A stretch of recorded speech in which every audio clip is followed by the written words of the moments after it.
All evening, 8 News has been taking action, digging through the now public details of the settlement with the city of Richmond. The agreement was announced earlier this year, but 8 News reporter Ben Dennis found out it was sealed until today.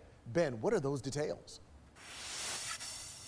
Well, Eric, Indiana, police are now formally admitting that they gave false information about the circumstances of that tear gas incident, infamous on a local level, here at the former site of the Robert E. Lee Monument. New tonight, in addition to police issuing a retraction of that false statement on Twitter, for the very first time, you're about to hear audio leading up to, during, and after a crowd of peaceful protesters was tear gassed.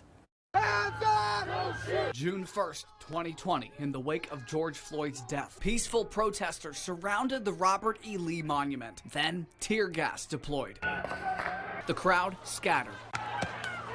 Police chatter just prior. Are we clear to use chemical agent? 10-4. Engage the crowd. Copy, gas deployed, 1936. Richmond police later tweeted, some officers in that area were cut off by violent protesters. The gas was necessary to get them to safety. Video showed that was not true. 2 years later, the department retracted this, apologizing, saying the statement was false. This was a determined, peaceful protest. Lawyer Andrew Bodo helped settle 2 lawsuits from demonstrators there. He shared the never-before-heard police audio with 8 News after the terms of the settlement were unsealed today. Get a perimeter around the monument. All 360 perimeter around the monument. OC's being deployed.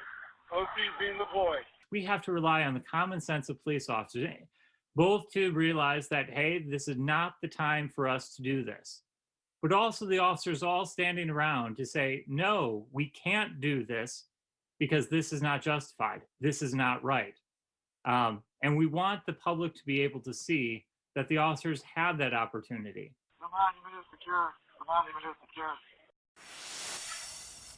Don't forget, the day after this tear gas incident, Mayor LeVar Stoney and then Police Chief William Smith stood outside of Richmond City Hall and apologized. Smith then was ousted by the end of the month. Also part of the settlement, the Library of Virginia will release to the public eventually body-worn video from officers on that day, as well as other documents.